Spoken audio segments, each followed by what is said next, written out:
There we go. Take it away with the recap, Valdreth. So last time we woke up from a nice sleep, and then we discussed what Ladies Challenge was, even though Torben lied about what the Ladies Challenge was. No one wants to know. We ended up handling business before taking on the Ladies Channel, so far headed around looking at old buildings. I found out some information. Didn't really tell the party anything about the buildings. He just went for a walk. He's just an old man like Vulture. Torben decides to cook us some food, and we ended up getting +1 on con saves for 2 long rests. Then we headed to the fake ladies challenge area, the little dark area. Valdreth decides to use his sparkly pickaxe, Safi, to mine into the darkness, and it ends up getting stuck inside a mysterious creature. I get dragged into the darkness, and the rest of the party follows. We end up finding out it is a doggy.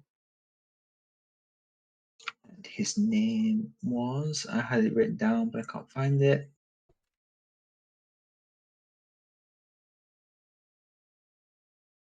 The names It was were called Jasper, Jasper. Yeah, his little Jasper doggy. Jasper and Hercules. Yeah, so after a bit of back and forth, I ended up letting go of the dog, but we follow it further down and end up entering combat with it. Towards the end of the combat, we meet Izzy again, who apparently was sent by Phineas as backup for us. She was sent because we hadn't get in touch with Phineas after so long, even though we did the day after she was sent out. She tells us that we can escape, so we both climb on the dogs, and Realm War would get squished. We end up outside somehow. Then we board the airship, which has apparently so in cahoots with Phineas. We have, I had it written down, the little lady before who was part of the Coast Guard on Port Kiln. The Captain Haworth, which we saw get arrested before.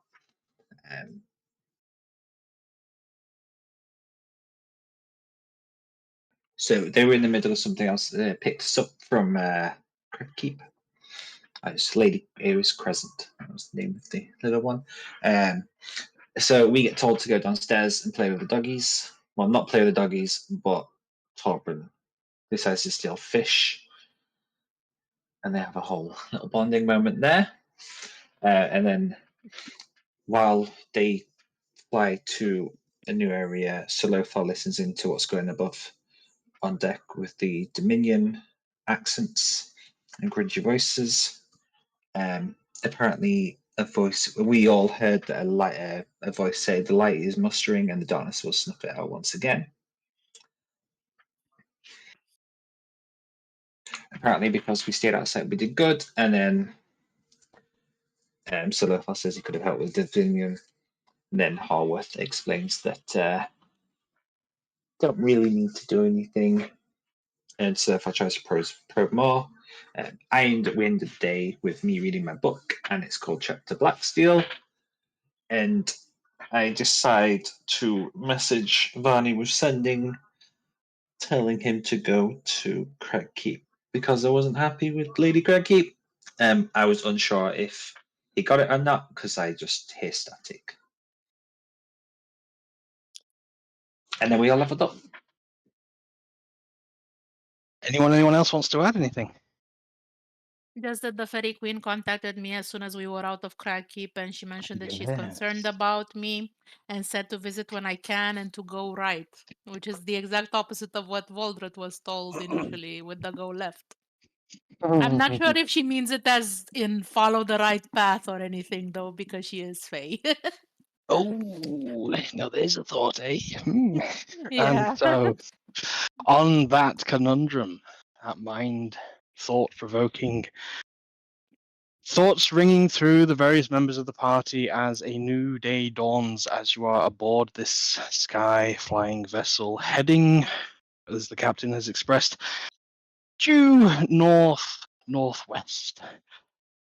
That direction from your current location, you would know to be heading, bearing, cresting over the ruins of the domain of Eartha and far into the deep northern lands of the Dominion. The day is clear skies. A sun has risen a few hours ago. Wind blowing through your hair and any loose-fitting garments happen to be tapered down and held onto. Various crew members walking up and down the ship. Seem to be a well-oiled crew here. In fact, very few orders are barked. People just get on and know what to do. All wearing a similar uniform, a dark blackened leather with a bit of a red-white stripe across the lapels. This is probably the most organized crew. In fact, this is as an organized crew as you sensed when you were aboard the skyship. In fact, I don't even think you were aboard that skyship, but this very similar crew that you start to recognize as this was the crew that boarded you when you first had your little adventures of Captain Jack Howarth. As you set forth out into your first ocean adventure.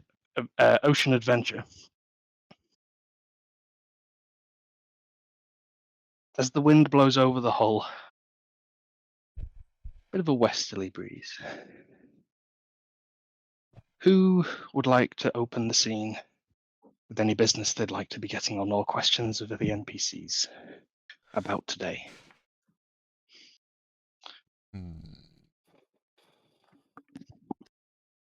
Lothar would be on the deck, and he'd look for somebody to pester about the Dominion men he just heard talking. Okay. Who would you go to? I would go to the captain first, Okay. since he was there for the conversation. Well, for ease, we currently have on board a Captain Howarth. Mm-hmm. We have Crescent Talkmaster. And we have Izzy, all of which you have now since been referred to as captains in title. The one who does appear to be leading everything is in fact Crescent Talkmaster. Right, well, I will have to talk to Crescent then. Okay. She's there, stood at the helm, a spyglass fully extended with a large red crystal at the end of it that she's peering through, looking on the horizon. Morning.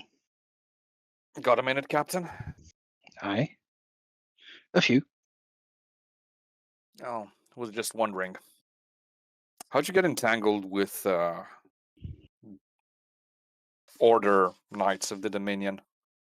I don't think I've got that long, but a bit of bad business once upon a time. Phineas ended up bailing me out, owed a debt. You know, just another Phineas errand. Oh, so it's Phineas's connections at work here. Yeah, somewhat. She shrugs. Something was off about them. Very off, the way they spoke. I fought with the Order for about 6 years. I was a half-brother in the ranks, and I know how they speak and how they refer to everything. How were they dressed? How did they look? What did their surcoats look? Any details on their armor? The eyes you up and down. Now you see, Sir Lothar, the thing about your line of adventuring and getting involved in such a well-organized units as one of Phineas's units. I'll give you this because it's clearly blown over your head. Perhaps too much of a stiff breeze today. The more you know, the worse it is for you.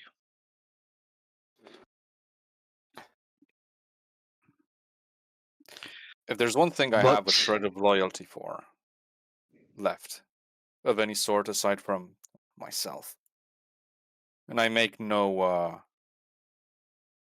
I have no illusions either for myself or the kind I would wish to project about the fact that I am a very selfish person, Captain.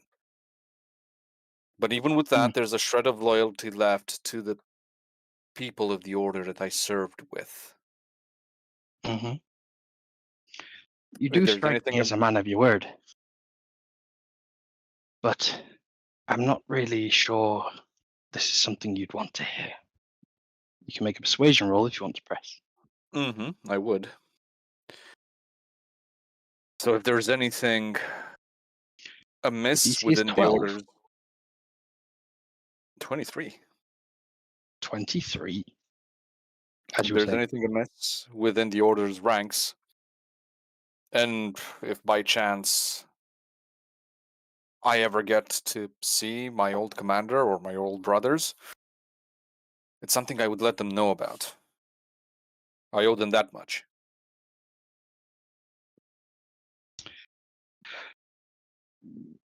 Well, perhaps we could one day facilitate that, but news of Oh, right, our current location is right now, all I'm asking is for you to tell me not for exactly what. sharing.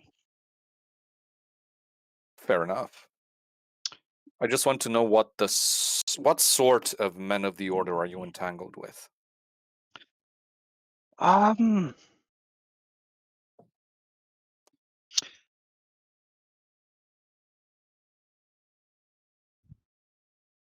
Helmsman, would you mind giving us a moment?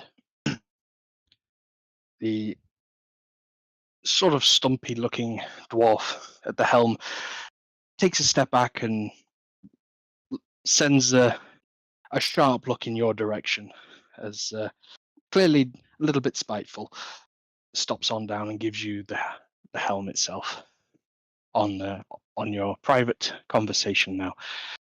As Crescent turns to you and says, "Look, I think your heart's in the right place. But if I told you this goes to the very roots of the Dominion, I'm not quite sure what that would do to you." Would you rather know you have a snake in your bag or not? Oh, I know I have plenty. In fact, about 3 on this ship that I've seen. I'm just Well, then deciding I if would. one's in your party or not. He raises an eyebrow. Like I said, if there's any shred of loyalty that I still keep for anyone, it's to those men. And if my homeland is getting corrupt again, which has happened before, took an entire failed crusade for it to shake the ranks enough for some semblance of order to be reestablished, I would rather know about it. I see. And just how long exactly have you been away from the Dominion? 7 years? Oh, makes sense. So you'll be fully aware of all the trade wars that be going on then with them. Well, nothing new. They've been going on and off since I was there. No secret that the Golden Aye. Keep and the Citadel, the new Citadel, don't exactly see eye to eye on many issues, and whenever there's a spat, it's usually followed by trade restrictions. And what happens when one of those parties, say, outsources someone, say, with a vast knowledge and expertise as Phineas? What do you think that does to the infrastructure and the stabilization of everything? I'm not an economist, but wouldn't that just result in a completely parallel line of trade? A threat to the status quo. If the other party isn't interested in interacting with the third line of trade, sure. Let's just say we didn't meet all the way out here in the middle of nowhere for no reason. We weren't exactly advertising that we were doing this trade deal. And the produce was taken, accepted, and payment will be collected in due course. So they The were trade high was dead. ranking, is what you're saying. With enough influence to broker a trade on behalf of the order. And she looks at you and puts a hand on a badge with Phineas's emblem. Says, as I said, never would I ever divulge such information. He nods.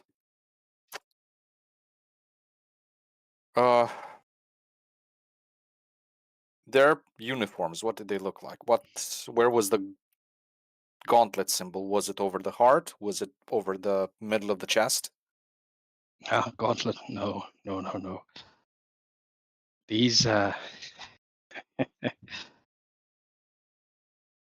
these don't wear the normal decorative ceremonial garb.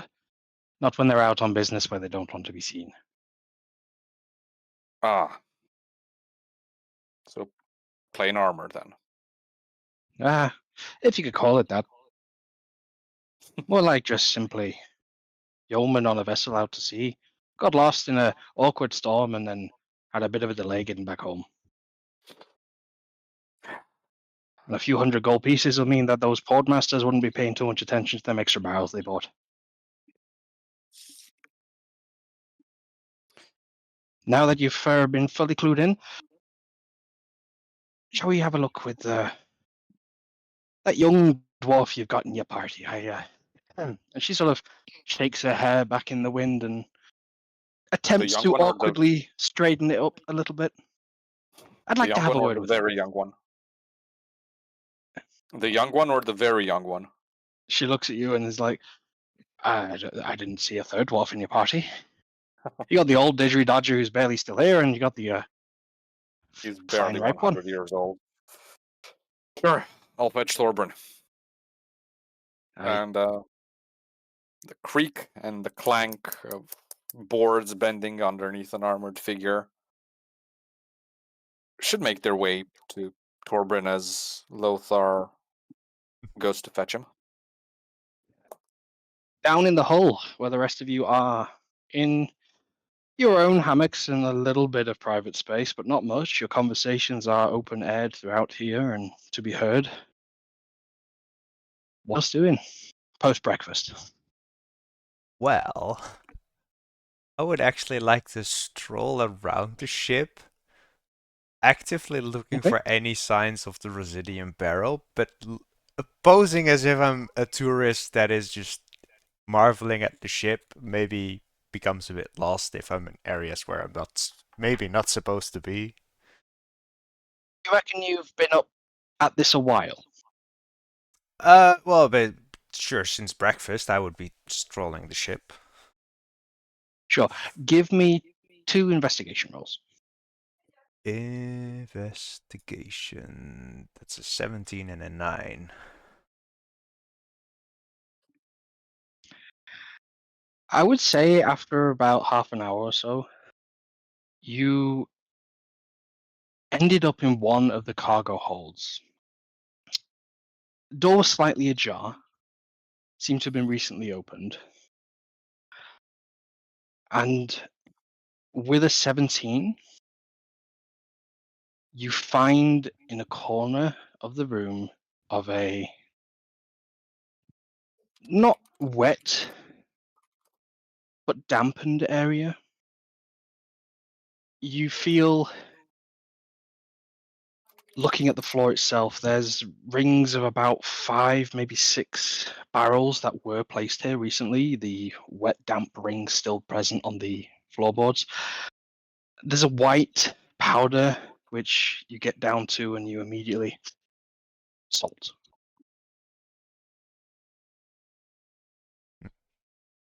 However, in amongst that white powder, you find that very recognizable, a very little amount green tint residium mixed in with it. Before, there's just a creak of the door behind you, and standing there is one of the sailors on this vessel, looking at you, arms crossed. A gnome in standard armaments, little scabbard on his side. Are you lost? My apologies. I was just taking a stroll through this ship, looking at the technology. It's an amazing piece of engineering. It's a marvel. And you found the food stores. I'll put my hands on my belly and just slap my belly. Wow! You know how it is, right? I love cooking me some food. Upon saying this, you notice a sort of little white cap nestled under his arm, and he immediately changes his posture to you and says, "Really? So, how long would you say you're best leaving fresh root vegetables and a fine, freshly caught haddock on the open fire?" He's asking me how to cook something? Yeah. He's asking you a cooking question. He's clearly pushing your story. Does he believe you? Wait, so what was the question? How long vegetables on fire?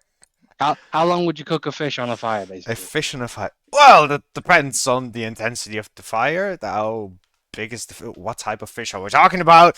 Is it filleted? Is it still? Does it have skin? Do you want the skin to be crispy? How high above the fire are we talking about? There's all kinds of variables that you need to consider when we're talking about properly preparing fish above a fire. You can't just give a simple answer that's cut and dry for every fish and every fire.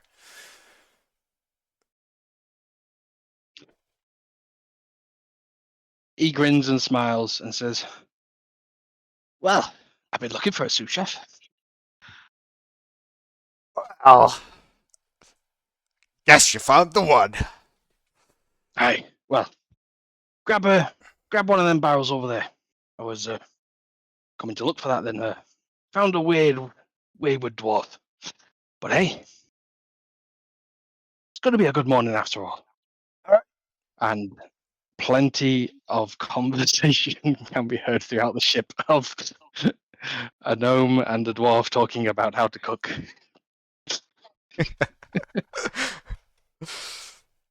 Nice. Has anybody else got anything they'd like to do aboard this vessel in the hunt for Torbran? Who will now undoubtedly be in the galley. I will go find the person driving the ship. That would be Helmsmaster Biggleforth, who is up top on the top deck, not at the helm actually, just overlooking just one of the sides, the starboard side. Good morning. The hammocks are not quite as comfy as some nice cold feather mattress.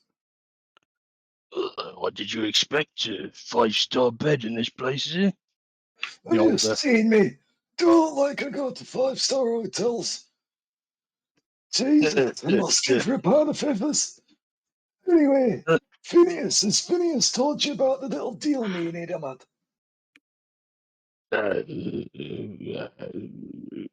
What? Sir, he said if I went to Cragkeep, he'd teach me how to fly this beautiful thing.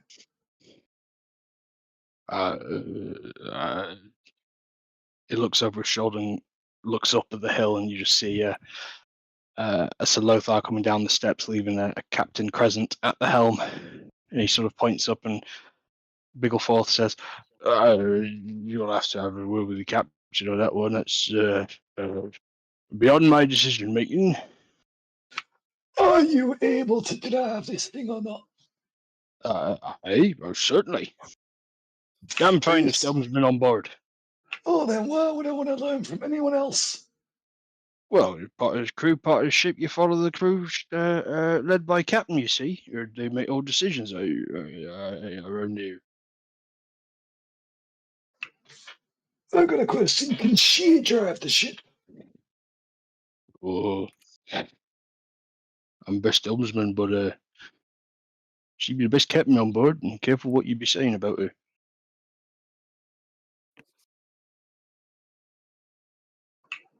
Oh, you're a tough one, you. Are you scared I'm gonna cut water? uh, yeah, no.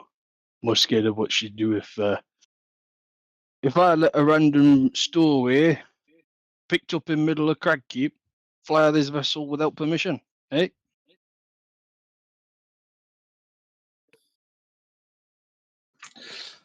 All right. Saving your own backside. I respect it. I'll show you if she tells me it's all right, but I ain't telling you nothing until she told me something. Is Crescent in range, like, of me shouting her? Yeah, probably. Excuse me, Miss Crescent. I mean, Captain Crescent. Quite a few hands look in your general direction to correct yourself as she is looking up, and there's a bit of a flash of like a smile and then a bit of a frown as almost the internal thoughts of wrong dwarf as you approach. I'm not as young as I used to be, but come on. I'm still a good dwarf. Anyway, that's not what I want to talk to you about. So Phineas said he'd teach me how to fly. A beautiful skyship. He did, did he? I did. I went to Cragkeep. Aye. You want to call in that lesson now? Aye. I mean, you've got the finest helmsman on board, according to him. Aye, finest one of one. Not much to say, but you know, Bigglesforth knows what he's doing. Unlike the DM with his accent, he's struggling to keep on track. What'd you say? Let an old man fly the ship under the guidance of the master. Well, we have about half a day, I suppose. So long as you keep us heading in the right direction, couldn't go too wrong.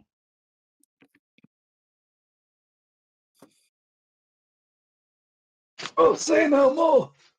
I'll Thanking you. I'll run back over to Bigglesforth. Biggleflow. Well, you got permission. When do we start?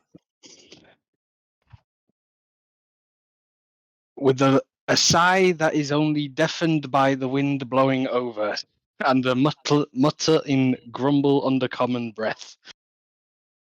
Bigglesforth takes you to the helm and introduces you to the ship's wheel. And as if a genuine romantic lover describing the intimacy with years of experience of their significant other, Bigglesforth introduces you to the ship's wheel. Oh, this is a beauty. So, what's she called? Well, I call her the Triumph.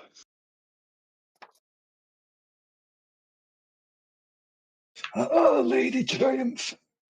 No, just Triumph. Lady Triumph. Bit of respect n- for your vehicles. No, she's no lady. She does what she wants when she wants, not ladylike. She's a bit rough and tough, and that's why she's just Triumph. You got to treat her with respect, though, but not that kind. Right, and so one ship flying lesson. I would like you to make 3 performance checks for me, which will dictate how you fly for the next couple of hours. Shouldn't that be Oh, like one of those weird proficiencies like sea vehicles or something? If you have anything you think you can apply to it, if you can persuade me of any bonuses to add, that makes sense. an 18. Ooh. 6. Big sad. 19, 6, and a 12. Okay. Well, we'll see how that gets on in due course. Meanwhile, Ariel, is there anything you would be doing on board this So vessel today? she's not going to do anything useful, but what one thing she is going to do is she's going to look out over the just at the landscape as we're traveling, and she is going to sing. She's like she's kind of inspired. It's really beautiful all around. Wow. Yeah. So I'll roll performance for that, I guess, in case it's Absolutely, with entertaining. advantage. Go for it. Thank you. 23 with advantage. 23. Yeah. And mind you, she just looks like a regular human girl right now with brown hair Mm-hmm. and braids and like simple brown eyes, nothing special. Um, so yeah, she's just keeping to herself like a little stowaway. Another thing I thought it might be fun for her to do would be to write out these cryptic little messages and put them in glass bottles and throw them overboard. So yeah, Let's that's say how she passes the time.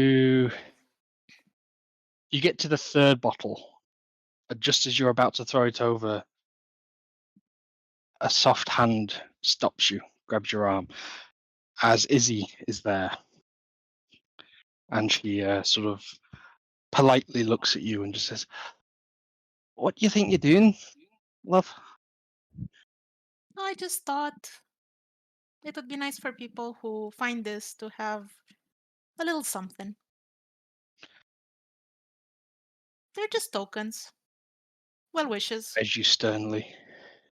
So you wouldn't be trying to throw like a little bit of a breadcrumb behind us to show where we've been, would you now? Hmm? Would it work that way? She's very confused. Or what do you see if you put something overside? Ocean, yes, it'll carry its away, but it's proof you were here, and you see we're on a bit of a stealth mission. Now you don't strike me as the most tip of the top of your class, but you do have a lovely voice, so you got some talent somewhere. Perhaps it'd be best if you weren't throwing these over the side. Okay, Aye? I'll keep them for now. She still Aye. writes them. She'll write more, but she'll just keep them to herself, I guess. Good. Good lass, good lass. I've been meaning to ask you, you see, you don't quite meet the description that was told, and obviously when I saw you down under, you look quite different. Are you one of them, you know? And she like awkwardly shrugs her shoulders and just sort of like wink, wink, nudge, nudge. Yeah, I suppose I am. Ooh. See, I've not met one before, but you're rather hard to track down. What? Yeah, because folk like you know, don't mind me saying, you blend in quite well when you want to, don't you? That's kind of the point. But also I prefer to keep one shape. Aye. The issue is like my for me this is a matter of privacy. The visage that I want to take on is generally not to make people be deceived, but rather just for me to be more comfortable. I see, I see. And how do you get on with your other brethren and kin? You My friendly? brethren and kin. Got any enemies? Oof. I get along fine with my brethren and kin. Mhm. As for I just try to stay away from conflict in general. I'm quite a pacifist, but that aside, like I don't know how much you know about the land I'm native to. There Oh are no, you could tell me a lot. And she pulls out one of her very fine looking knives and starts playing with it in the woodwork on the side. okay. So there are people that are against my queen, but I don't. I Mhm. have never. We don't. We don't have an all-out war. It's just a matter of bothering each other, I suppose. I see. And which side of this conflict would you be on? I told you I'm with the queen. Are you? Yeah. Because you see, do you remember that old fella who you found without a head? Yeah. Yeah, Uncle Hal, we called him. Yeah. So you'd know nothing about the fact that he was one of you, would you? No. I don't Mm. suppose. And and I y- mean, and you've I'm. definitely not been sent to kill him yourself, have you? Hmm? stops playing No. with the blade and looks at you. Wait on. Hold on. Hold on. Let me remember. We were sent to take that guy out, weren't we? Or to find him. Mm-hmm. What was it? Mm-hmm. It was find him, not take him out. Well, And anyone we want to found jump him in here? dead. Help! This It, was it was. Smolder's My It target. was. It was. This is It was Smolder's to target. take out. It was to take him out. Okay, okay. Ah, yeah, I see. I found my notes. So, to my knowledge, it has nothing to do with where I'm from. It was something Smolders told us to do. Ah. So big old trusty Smolder the Brute gave you a name and a contact, and you just didn't possibly recognize that he was one of your own, despite the fact that I've heard rumors that it'd be things like only yourself be able to instantly know when you're in the company of each other. Is that true? Well, he was already dead and decapitated by the time I found him. Ah, yeah, yes. It happened before you were there, and I was before you were there. But you see, wait a minute. DM's rolling back that. hang on. Now, Yeah. you see, when I got there, you see, you'd already been in those rooms, and I just sort of No, but they were ransacked by the time we got there. yes. See, the problem I'm having, and just keep this between you and me, and she sort of leans in a little bit closer. Doesn't put the knife to you, but is playing with it very close to you. This is an intimidation, not a threat. Okay? Yeah. And she says, "You see, you've got such a beautiful voice. I'd hate to have to be the one to take that from you, but I do sort of believe you, but I don't trust you yet. Because there's something you're not telling me, and I don't know what, but I'll find out. Okay? Or you could You were just tell like, me now, and you we were could be like, best friends." just gingerly take the knife edge and just put it down a little bit, and she'll be Yep. like, you can, She lets you. you can just ask whatever you want. I don't tend to lie very often. So I just want to know there was no political reason No. why you were sent to take out Uncle Hal, and you deny actually taking his head. Is that the case? Yep. Okay. If I had it, so let me see if I understand. Uh, if he was a shapeshifter like me, I would have recognized him. That is true. But I Mhm. never got to interact with him while he was there. So once I saw his body, he simply looked like a deceased humanoid. I didn't really inspect the body very much either. Maybe I would have been able to see some face signs on it if I had, because right after it we had the like you basically attacked us and we had to protect ourselves from you. So you know, there wasn't a whole lot of time to investigate the scene. I'm sure that when you stepped in, it looked like it was us that had taken him out, and that's fair. But some other party did the killing. He looks you up and down. The DM rolls insight. Yeah, No, not insight. Can you please roll persuasion? persuasion, sure. I'll Good give you one. advantage because that was a very good, 24. truthful. With a 24, the stone cold facade melts away as a great big grin comes across Izzy's face as she says, as she pockets the knife, "Great stuff. You see, I knew I'd like one of you one day. Thank you for being honest with me. And I'm sorry for the the bullying. It's well, when they can call me Headhunter Izzy, it's kinda in the name, you see. Anyway, hope you enjoy your stay aboard, and just keep an eye over your shoulder, eh? You never know who's Sure. watching. Sure. Good stuff. She pats you on the back and walks past you.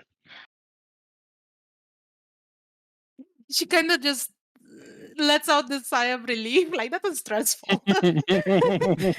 Especially Can like she, Lothar, yeah, can sure. Lothar approach? Sure. Sure. What was that about? She was clarifying details about that contract we had in Cragkeep from What was Smolder. there to what was there to clarify? We already told him we found the bloke dead. Yeah, apparently he was a changeling, Oh, or at least a fae. I'm assuming they're rare enough for that to be It is notable. significant. It is significant, yeah. That O was so disingenuous. Oh. Oh, That probably means something. yeah. I'm not sure what his allegiance was. I mean, most changelings come from the Feywild, but the Feywild itself is not one entity. Oh, what? Noble houses just waiting for a chance to jump at each other's throats or backstab without anybody else noticing? Some degree of that. Yeah. For example, my queen and Mary the Mad are enemies of some sort. Hmm. Hmm. So just like the real world, except making less sense somehow. It makes sense. It just makes its own kind of sense.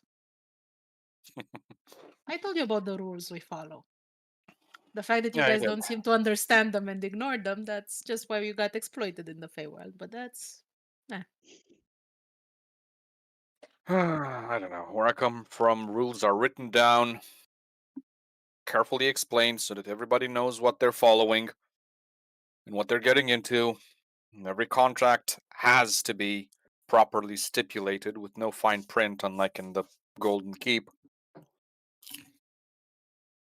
Where reading the fine print is such a widespread practice at this point that might as well be all the same. Feywild, though, I don't know, your what do I call them, co-nationals? You have to listen to the internal logic of each plane. In the Feywild, literally everything speaks and has a sense of its own.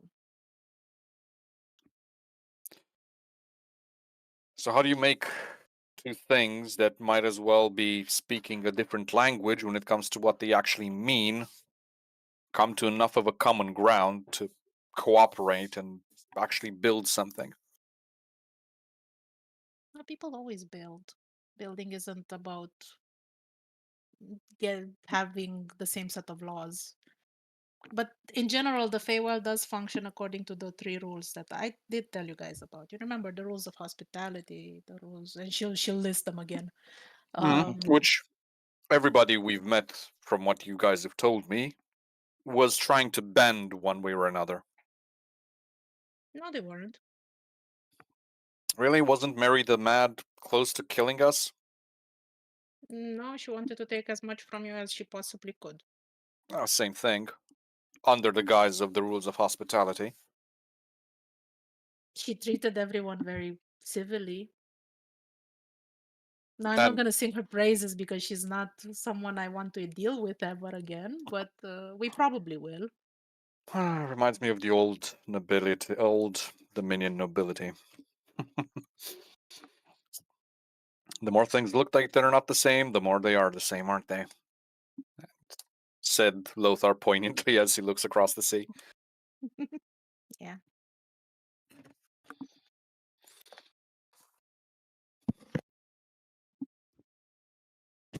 And I'm assuming you He's- sorted everything out with Headhunter Izzy over there. I just told her the truth, that it wasn't us that killed the man. As you look up, she's at the top of the deck having a conversation quietly with Crescent.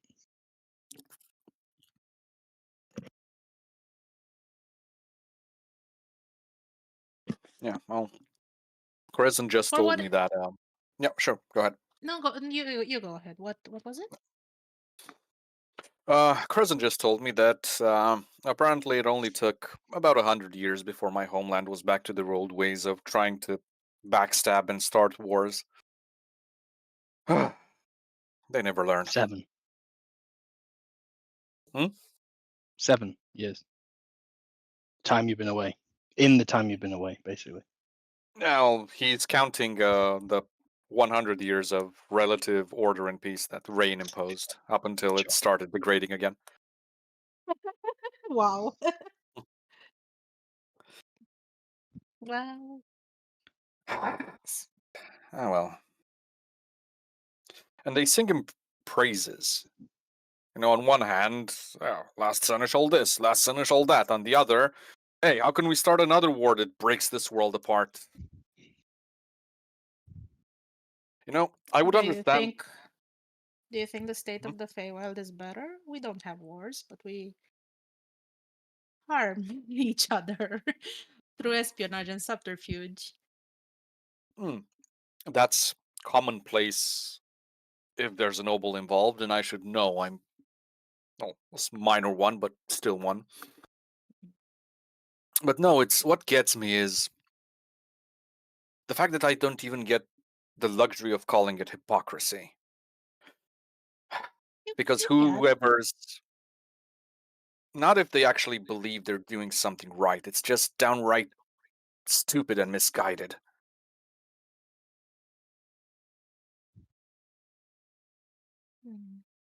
Stupid and misguided. They're going to burn the world down, those kinds of people, the same kind that ruled old Arling and the Order before it was reformed.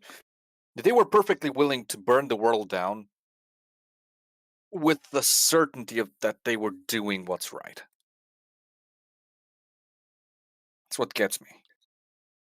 It's probably the very same thing again. Ariel kind of tries to suss out the history he's talking about. She doesn't know. Mhm. So she's just like, if you're in the mood for a history lesson, I wouldn't mind hearing all about it. I'm sure your opinion is biased, Very but well. fair. So, one flying lesson, one history lesson, and one cooking lesson as we return to the galleys. As the little cook is shouting at you, I told you take the heads off first and then you gut them first. It's just the order. It's the heads then the guts, the heads and the guts. How can't you do this? It's so simple. I tell you, you're the sous chef, I'm the head chef. That's how it's done. Aye. I look at him, and I will look back at the food and just continue my work. I won't give can't him a work under comment. these conditions. I cannot work under these conditions. And there's a knock on the door at this point. As Izzy steps in and says, I'm sorry for interrupting. You two having a great civil conversation as always in the galley, eh? You ever wonder why you can't find the sous chef? The cook goes quiet. I give him a small grin while I continue filleting the fish. As Izzy turns to you and says, your girlfriend wants you up top. I wouldn't keep her waiting.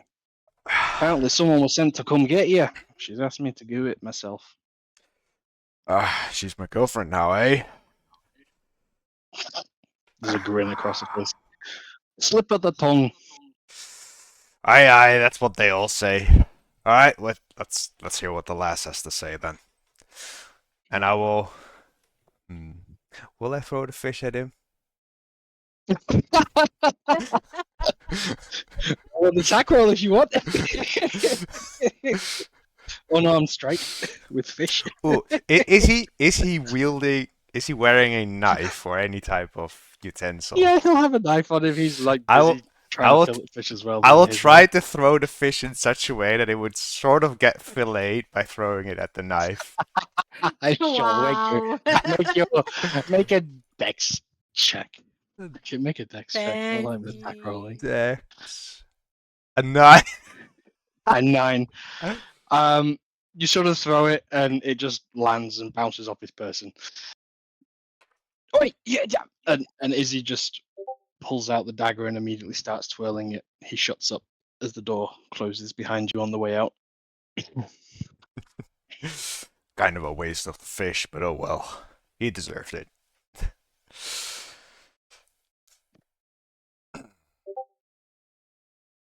Alright. I guess we're moving up. Izzy's on the deck, I assume?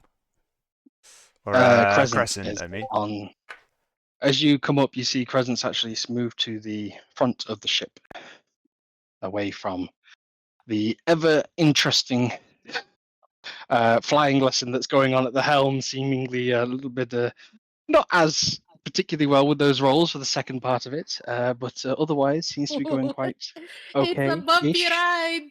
It's a little bit of a no. You oversteering. You oversteering. Now understand. There you go. Just hold it steady. Hold it steady. That's it. Voldrat is like me with driving. I had a lot of trouble going straight, but parallel parking I did like ace from the get go. So he's Brilliant. like that at the beginning, perfect flying, and then as he gets more experience, bumpy, bumpy, bumpy, bumpy. Oh, I've got the hang of this. First time. Hey, do you think you can do a barrel roll? Let's have a go, shall we? What's your beer? No. If you turn them engines upside down, we'll be waking up in another month. Don't you do that. As Thorvald sees this Ooh. before approaching, he just takes a deep breath, lets out a long sigh. Okay. I hear you're my girlfriend now. What's up? Who said that? Who said that? Well, if I last recall, you were the one asking me out for a date, so your bet is as good as mine. It was just a business meeting, nothing more. And she frowns and crosses her arms, turns her back to you. Well, I if just you want to know ever how you doing. if you ever need anything, any food made, I'm happy to invite you. Most stories are best shared over a meal anyway. Anyway, you wanted to see me, talk to me about something. Yeah, I want to know how you doing. Ah, I see where we're going. Well, aside from your main chef calling me a sous chef, I'll just sort of start grinding my teeth over reimagining that. And I had a look around the ship. It's a marvelous piece of engineering, if I say so myself. And best of all, you actually have some actual food on the ship, which, well, once again, I will just sort of tap my belly. Makes the old dwarf happy. Old dwarf. You're barely out your teenage years, aren't you? Ah, well, when you're traveling with these lot, aside from the old bloke there, they are starting to call me the old one here. So I guess I'm adjusting, for better or worse. And she turns and faces you again. I hope for better. Now, I wanted to ask you something a bit more, shall we say, private. You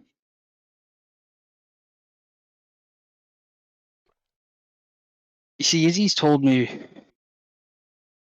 you've been doing a bit of snooping. I've no idea what you're. I had to walk around the ship, if that's considered snooping nowadays. I mean, I was a kid in a candy store looking at this marvelous piece of flying engineering. It's not that often that I'm on a skyship.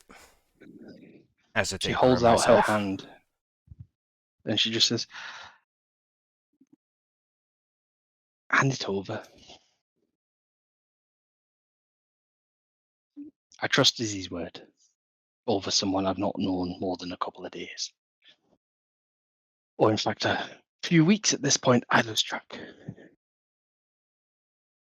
I'm sorry, Les, you're gonna have to give me more than that. I have no clue what you're talking about. So, if I had you strip searched now, there'd be no green crystals upon your person?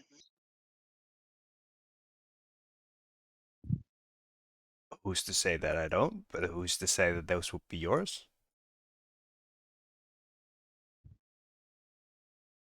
She just puts her hands on hips and just says, "My ship, my goods." Need I say more? Okay, above table, I didn't I take was any. asking nicely. I didn't Go on. take anything from the barrels above table. I thought you picked the well. So the okay. Well, there was to powder. I clarify. looked at it and I was interrupted before I could actually take something. But I do actually have something Yes. on my person, which was all the way back from the warehouse, which is why this is going to be interesting. I will look Okay. over at Voldred. Well, just a point of clarity there. Mm-hmm. There were no barrels in there of residium. Okay. Yeah, just powder There on the floor. you discovered evidence that there was recently, Mm-hmm. and you found some trace on the floor. I assumed you picked that up to taste it, figure out what it was, and saw the green in it. So my apologies. That's what I thought you had done. I Are you saying probably you would left have, it but I there? was interrupted by the main chef, so I didn't get around to do it. Right. Okay. So it looks like you've been witness doing something then. Okay. Okay. So it's actually now just a misunderstanding and an accusation as opposed to an actual. Okay. That's fine. That's interesting how that's played out. Yeah. It So works. I will look over at Voldred. Hey, O1! Oh, From the other, me. from the barrel to the helm. I lean and pull the wheel a little bit. Oh, oh God! Shit. Starts to turn. Cast me a truth, will ya? I'm a bit busy, can't you see I'm flying the ship? I don't want to get involved in your relationship, because sorry, was that not public yet?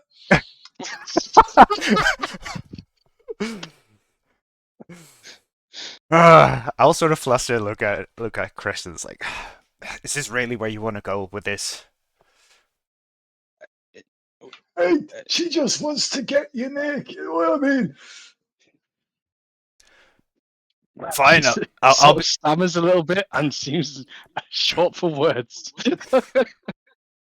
But then just says, Hmm? I mean, purely, a hypothetical, just to prove that you're innocent, nothing more. And poor choice of words from my end. But so you don't have any residuum on you then? Let's cut a deal. I provide you with information that you want, and you're gonna answer a question of mine.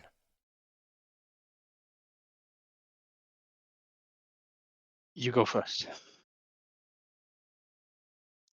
Assuming we have a deal. Such as a badge you can see on her lapel. Phineas badge. We have a deal. Uh-huh. I will pull out the little pouch with the little residium shards that I took from the warehouse, and I will show her. I do actually have some residium on me, but it's not yours. I took this straight out of the warehouse back in Port Kiln when we were investigating, and well, you know the rest that happened. Persuasion roll with advantage. Persuasion roll with advantage. A 16. Crescent looks at you, takes the bag off you, weighs it in her hand, and hands it back. I see. So, I guess my eyes and ears didn't get the whole truth then. It's a first for everything. I'll deal with that later. Never mind. Interesting for you to say it's yours, because technically, that was my residium. But Technicalities really that we can needing it at discuss the later. moment. Now, for my question, why exactly is Phineas sending out an entire platoon of, what do you call them, mercenaries, I guess? Of mercenaries with a 5,000 gold bounty on supposedly your head? As you say this, everyone above deck, in fact, everybody is above deck, the wind almost perfectly stops blowing.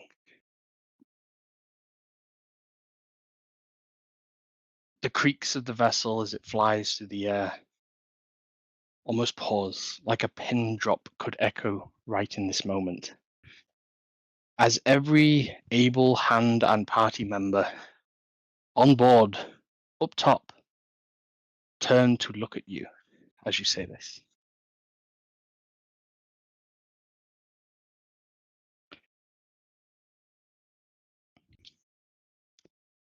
And Crescent says,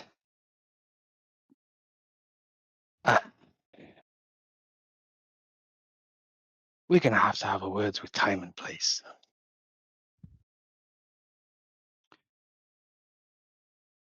As she stands and faces the rest of the ship, sort of stepping beyond you for a moment.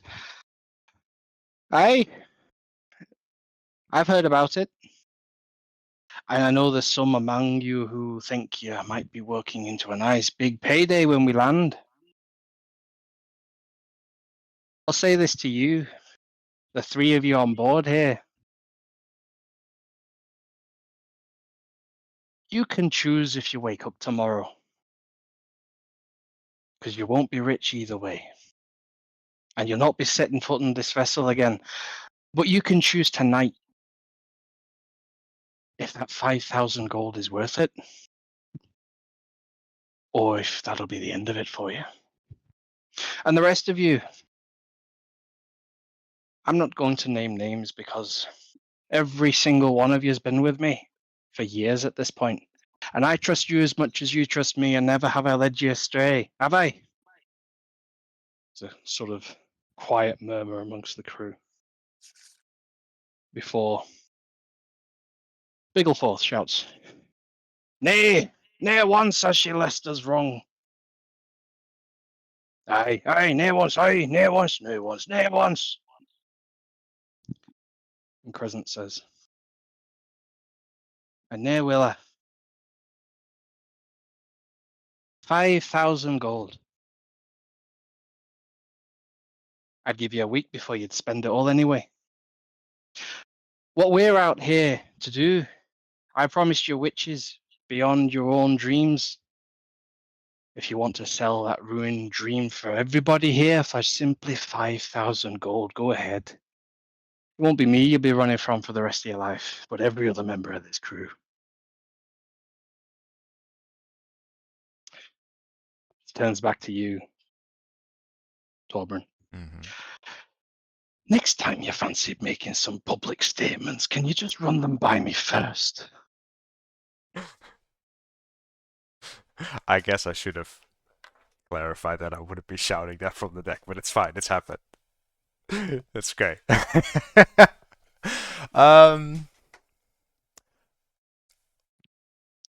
I can see that you might be a little hungry. Do you want me to make you something as I sort of start sweating nervously?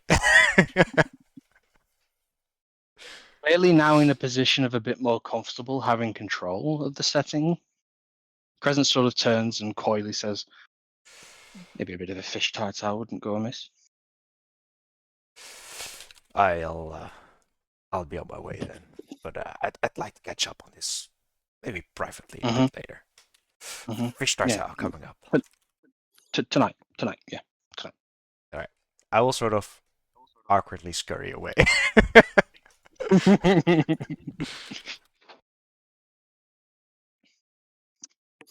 For the third and final leg of the afternoon, sorry. The last lesson goes a bit better than the middle one. And you don't lose too much time on your journey north. But what you can see as all of you hear eventually, a fish tartare later, you're all free to have moved around the ship. There is the voice of Land Ho shouted from up top deck. Anyone rushing to see from the surface, sprawling out below you, is a sight to behold. And for two members of the party, a sight that you have never seen from this perspective. In fact, I don't think any of you have been on a skyship before in your backstories. But to the two dwarves, one of you in your lifetime, you have seen the wonderful mountains of Eartha. In its glory days, the peaks and troughs, the valleys wide and vast, the mountains innumerable, the valleys just as so. But below you lies the flattened scar of New Eartha. A complete plateau on the landscape, the horizon, fast approaching. And that's where it happened. Serene would tell Ariel to crown the history lesson. Beautiful. Yeah. Nice.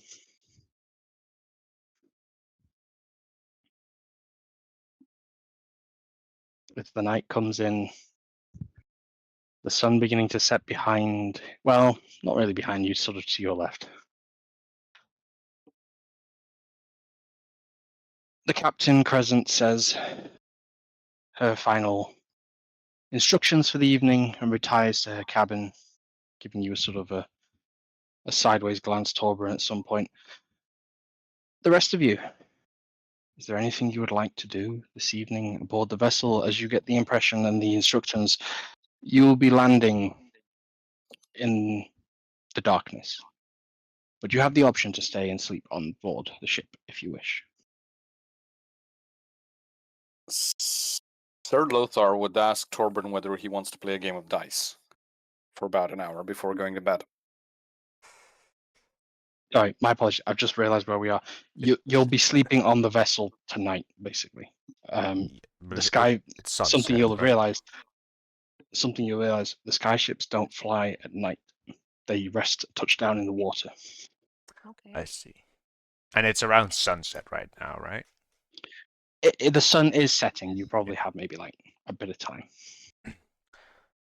I'd love to Lothar, but I think I'm gonna have to catch up with Crescent for a bit. I'll keep you posted on what comes out of that. He nods, smiles, but more like smirks. Yeah, go right ahead.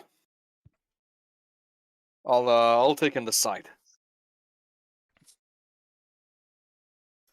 And being a man who hasn't spent a lot of time at sea, he actually, before going to bed, spends a little bit of time just taking in what the sea looks like until it gets to dark, when he does his usual routine and goes to bed. Make a perception check for me as you look over the bow.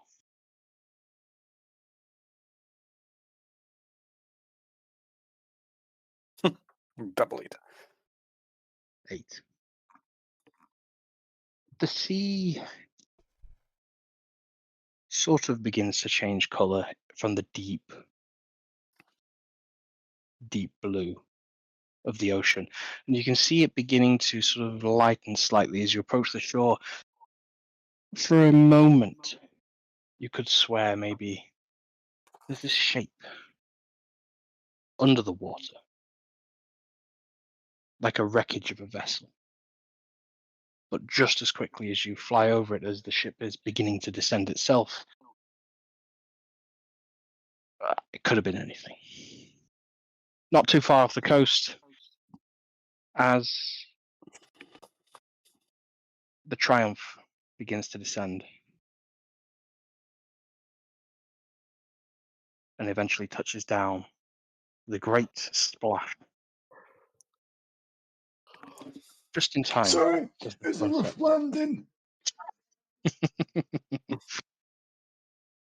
A little bit of an applause from Helmsman Biggleforth.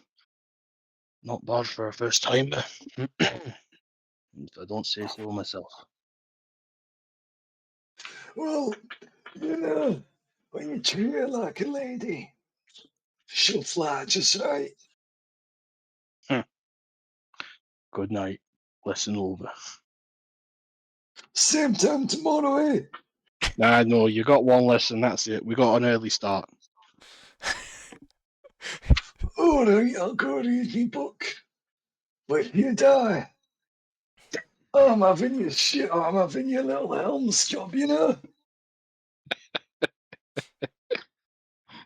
Over my dead body. And with that, he leaves. It there was anything? hard. You don't get the job. Young'uns don't get me humor anymore.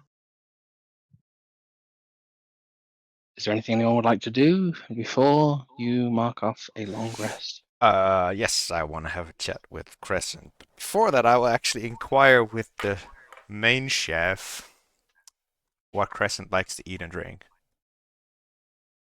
Make a persuasion roll for the chef. because he's Persuasion. not in your good books. A net 20.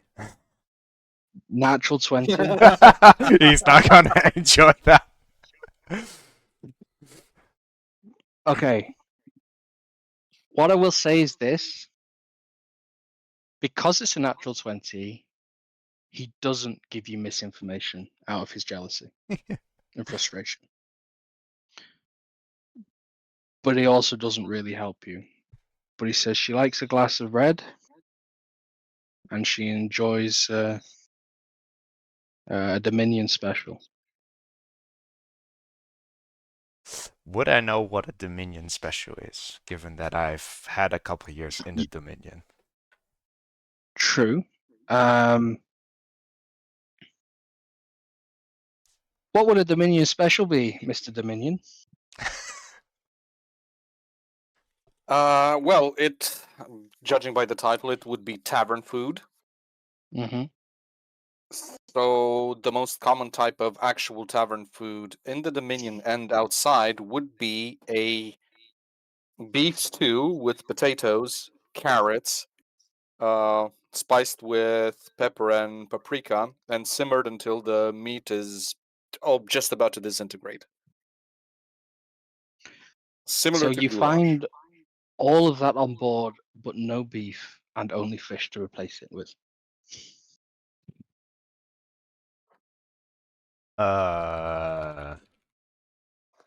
Sure, I will make it with fish, Okay. and I will make Let's a make a small cooking one. roll then.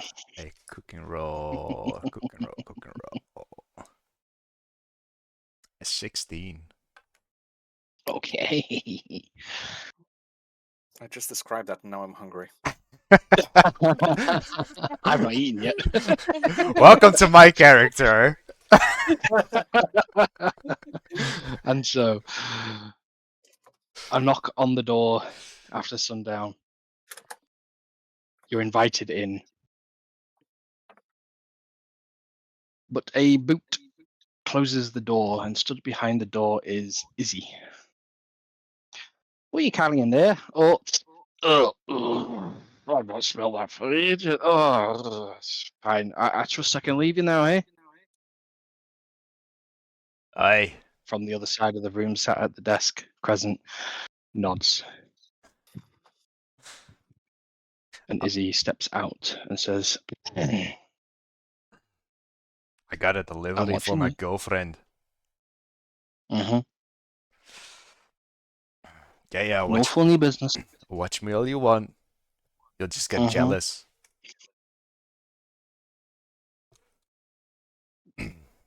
The door closes very slowly, the eye contact not broken. I got you a little That's, something. Smells different, but I appreciate the effort. Well, a Dominion special is hardly a Dominion special without beef, but I had to make do with fish. She heartily tucks in. So, So, aye, you first then? Aye, yeah, you?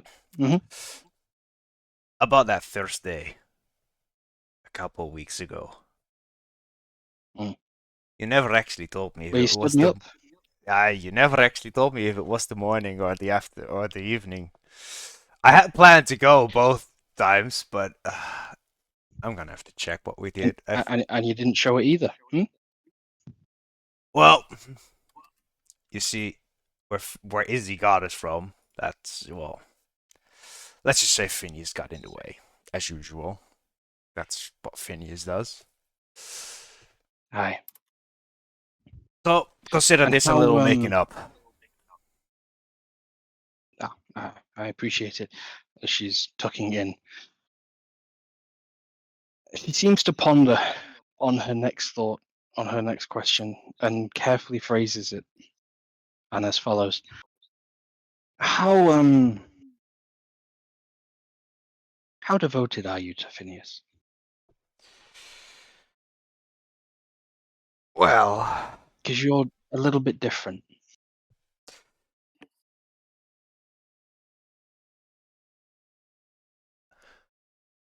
I'm Consider me one of those old, almost childhood friends that never really broke up. I'm not his right hand, I'm not anywhere near that level of intelligence.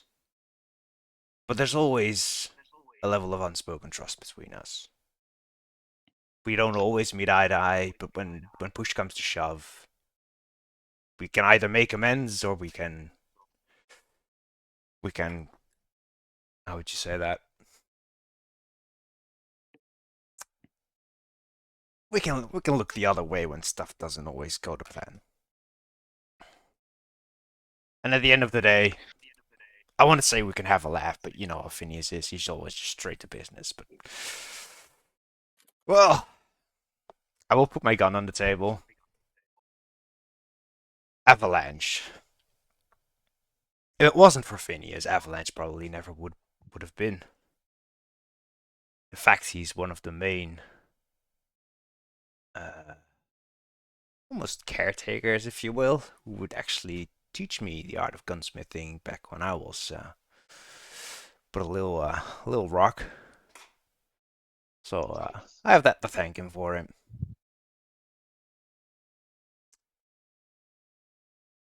But I guess in more recent times we have drifted a bit more apart when it comes to being close together, when it comes to intelligence. So all friends with their trust unbroken is how I would summarize it.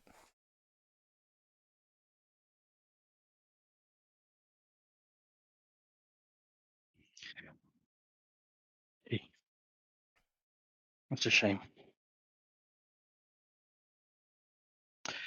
How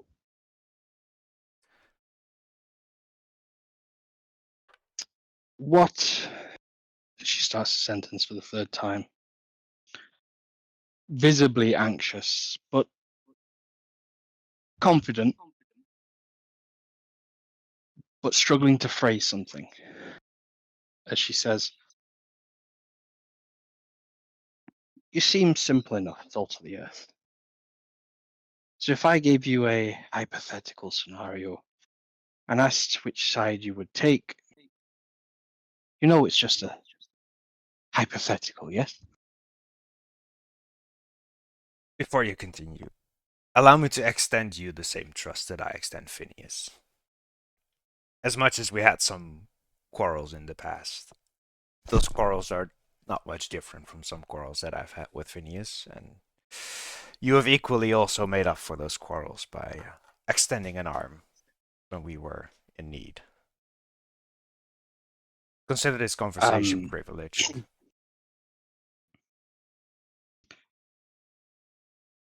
Well, let's just say my partnership with Phineas has probably ended. I assume this has to do something with the 5,000 gold bounty on your head. I thought I'd be worth far more than that, but obviously, as always, he undervalues me, even at the end of it all. Well, if anything, you've been able to hold up quite the charade with yourself, Izzy, Howard, and I guess Vinny is also being part of it. In fairness, you had me kind of shook when I stepped aboard this vessel and realized what was actually going on. And what do you think is actually going on?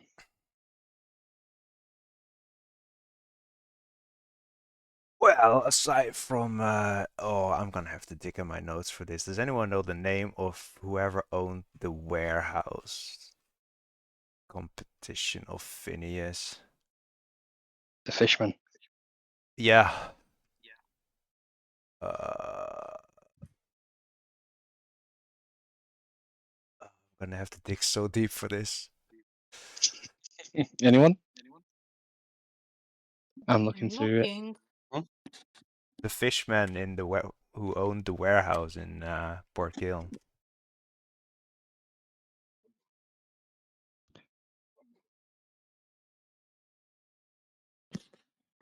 Was it Draco? I don't think so.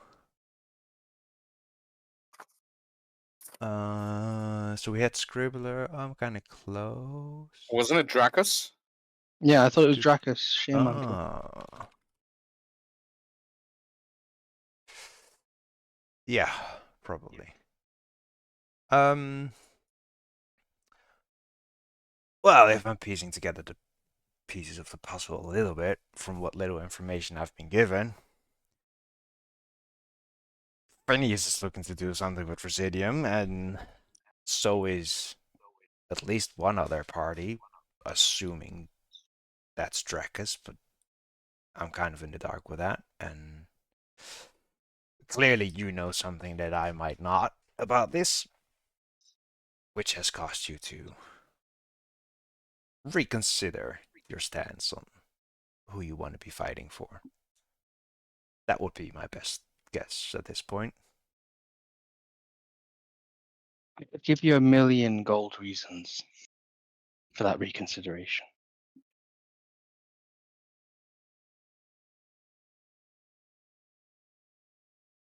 What exactly would you be asking of me?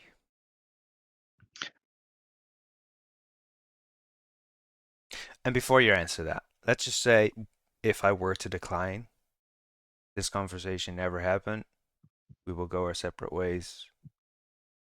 I won't speak a word of it to Phineas, if need be. See, that's all well and good, but you have a walking speakerphone with that older dwarf of yours, Like I said, who would consider be more this. than capable of ruining that arrangement. Like I said, consider this conversation in this room privileged. I won't speak to them as well. I see. Swear on it. And she hands you a small pocket knife.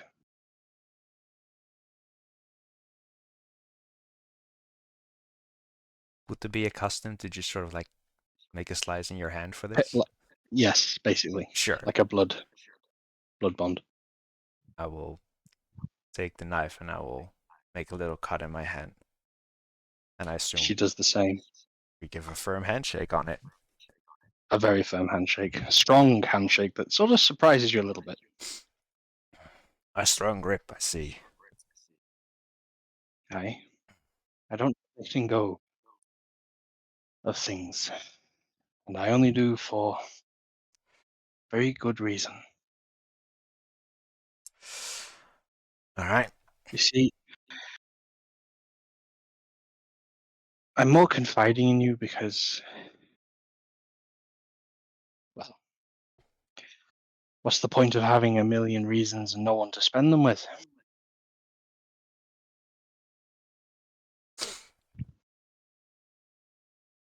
What exactly are you saying? Continuing in this hypothetical scenario, she now starts talking past you, breaking that handshake. Say a few months ago you're approached by a group of entrepreneurs from lands afar. Whilst you're out and doing a normal trek, you catch a cargo ship that's got some kind of green powder crystal like you've never seen before. And you hear rumors that there's this being sourced from other worlds, other planes that are thought to have been closed for eons. And yet, here it is, a foreign substance to this realm in vast quantities. You do your job.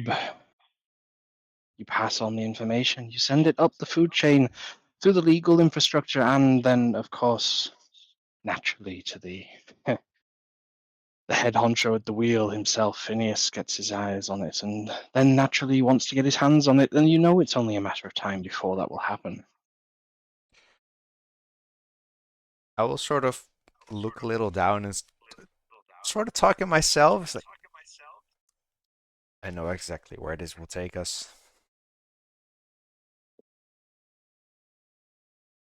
And let's just say you hear rumors of some powerful key that's been unearthed in the lands of the north that needs a huge amount of this green crystal to sort of reforge it one more time. A key that's in parts that have been scattered all over, and some reason I happen to have just stumbled across a small single manned vessel that has the keys to such a very thing.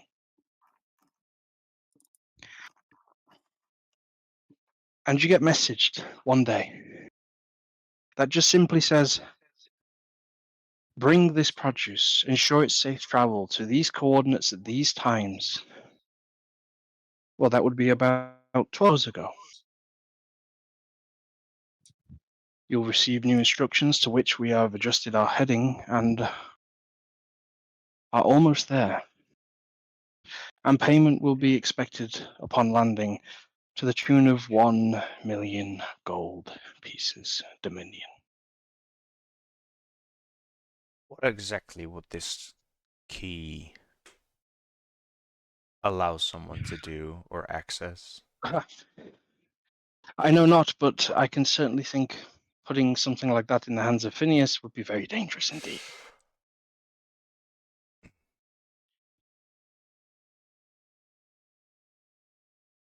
So what say you in this hypothetical scenario?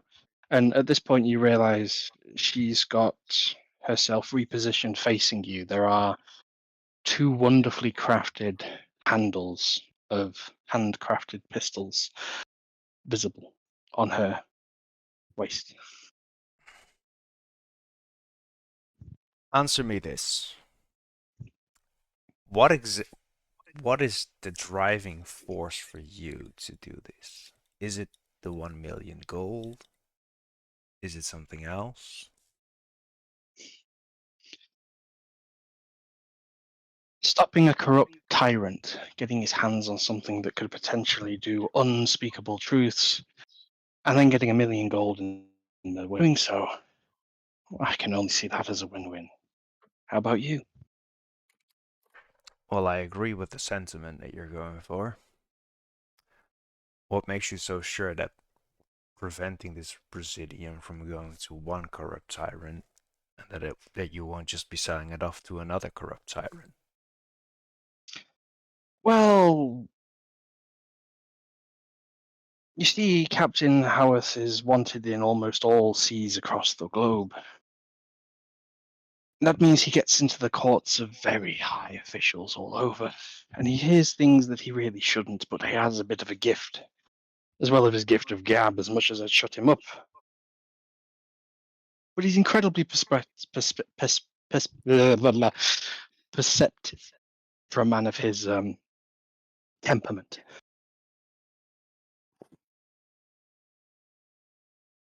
So Rumor has it that there's a little exercise undergoing in the Dominion to root out its own rats in its organization, and well, we just happen to be able to propose for his most recent largest bail and void of any outstanding warrants, assistance in maybe exposing them. So you're saying that selling this Residium gold to this mystery buyer for 1 million gold would also potentially expose a corrupt upper echelon in the Dominion? He looks at you and says, hypothetically, of course. Inside check. You do not get insight, but off you go. 19. On the I meant to say hypothetically. advantage. 19 on a hypothetical. The DC was 18. She's eyeing you up, and you can see that she has tensed. She is now entered a state that you immediately recognize as a veteran and a ranger of ready to draw. But what you don't detect is any lie in what she has said. She is now reading you for your response. What is your next move?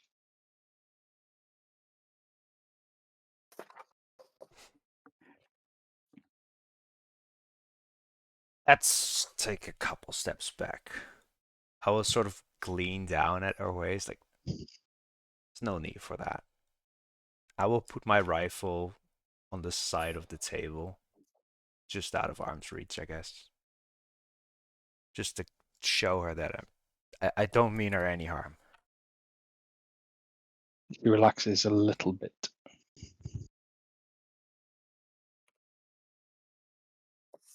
What exactly are you trying to achieve?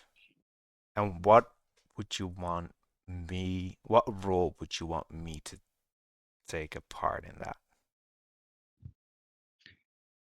I want to know how much it will cost for you to disappear. Because I don't want to kill you and your friends. Despite the fact that Izzy strongly has reason to do so. She's at bay for now.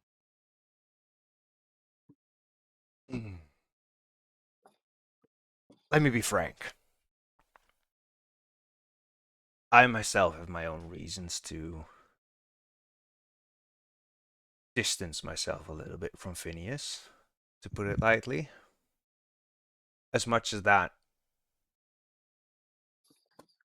is something that I might not directly would want to do, I'm also not stubborn, and I'm well aware that the situation that I and my party is in demands it, which means our interests are at least partly aligned. However, there's also another issue when it comes to disappearing. I won't go into too much details right here, but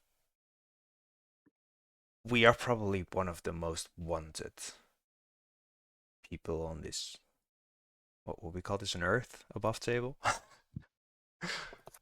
In this realm. Right. In this realm. Especially when it comes to Pope Varney. I'm sure if you want more information, Sir Lothar would probably be more than happy to provide you with any details Oh, Captain regarding that. Howarth has filled me in, don't worry. So if I say Pope Varney, you know exactly what I'm talking about. Oh, everybody does. Cool. Everybody knows of the Golden Hand. Then you would probably also The light in the dark, as he's known. then you would also be aware how disappearing might not be as simple of a feat as it might normally be. But consider our interest regarding Finney is at least partly aligned. I have no reason to give him access to the Residium wherever you left it, because I'll give a little sort of, I'll tilt my head a little, give a little shrug. Like, I did notice some Residium on the floor in the storage room. I didn't take it. Well, there wasn't any really left of it, just some powder. So I don't know where you left it. I'm aware that it was on the ship, or might still be on the ship. But 5,000 gold is it's not gonna do much for me. And well, frankly, 1,000,000 gold might actually a part, at least a cut of 1,000,000 gold might actually make some of my party a little happy. However, I would have one request if I am to follow you in this endeavor. You can see a bit of a colour come to her face, and she looks up yearningly. Hopeful, I should say. More less yearning, more hopeful. See, me and my party are actually, we sort of have a higher objective regarding the Residium, and it's sort of tied into Pope Varney. So, if you were to sell off this Residium to this mystery buyer for 1,000,000 gold, would you be against us tracing that Residium and going after it further?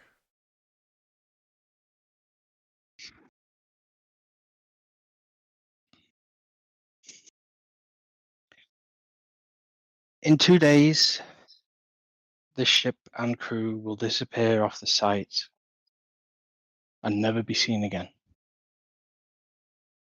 It's your choice if you want to come with us or not. I won't make you do anything. Considering I would only ask of your word that you don't trust Phineas moving forward, and I would trust you to not disclose anything about us.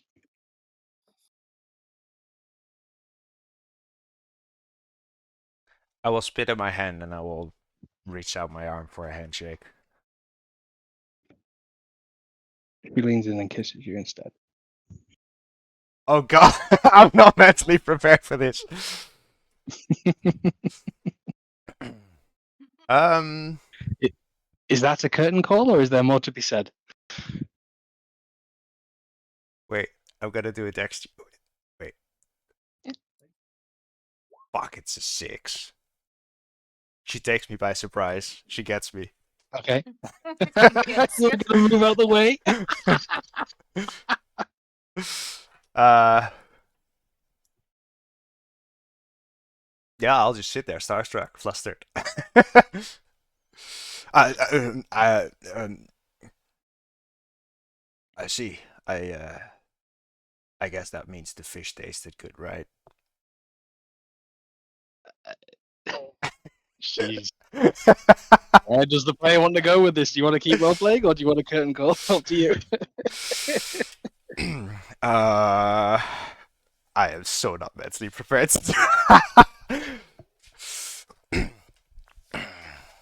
In a hammock, unless you have more.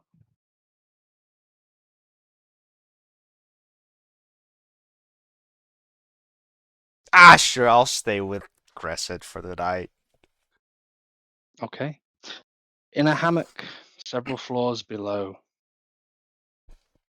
The creaking of the ship. The waves lapping at the side ever so slightly, like gently moving a baby in a crib.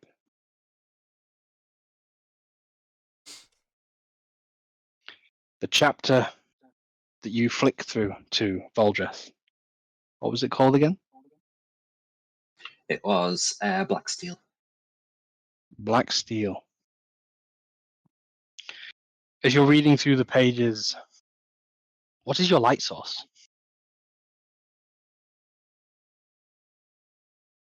Night vision. Night vision. You're just reading in the dark. Damn, that's so cool. You never get caught under the covers by your parents, just reading in the dark. As you're reading the book, I need you to make a wisdom saving throw for me.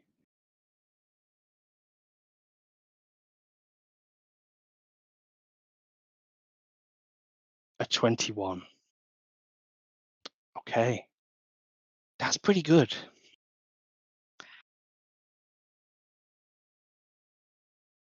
The same kind of static that you felt when you attempted to send your message earlier today, you just hear that high-pitched frequency in your ear. Do you lean into it or not? Yes. And attempt to sort of communicate with it? Okay. Words begin to come through. Thank you most kindly, acquaintance, for the information. Though I must request, what you have is not yours and ought be returned. Do you wish to play along, or must I also come running after you too? Once I've dealt with and the static returns.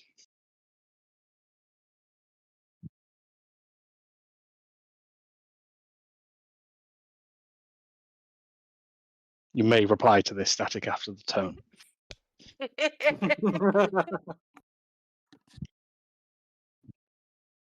Where's the tone? Hmm.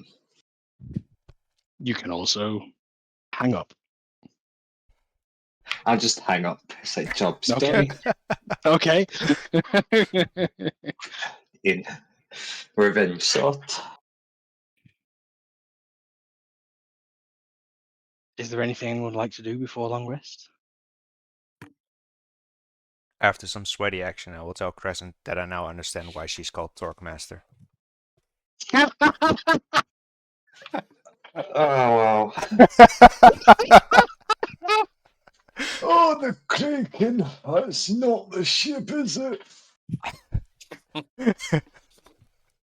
You ever been on a ship to know how it creaks?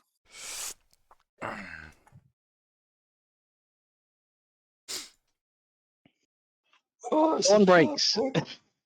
Probably just the wind. Go to sleep, Voldred. Several hours later. Do we have a walk of shame or do we have a waking up in the wrong bed? I will just wake up in the wrong bed. I don't give a flying fuck. Fair enough. As dawn breaks, for the first time since you have been paired as a party together, there is no breakfast prepared for you all. The crew are about their daily duties already underway, the floors being scrubbed, the deck being mopped. Fresh salt, sea billows in and fills your nostrils as you can all mark off a long rest. Your morning routines begin, and you can hear the whir of the engines. Those blue, magnificent, vertical engines on each side of the skyship begin to whir into life. And with that uncomfortable elevator beginning to ascend, displacement of your senses for a split second, the skyship begins to take off.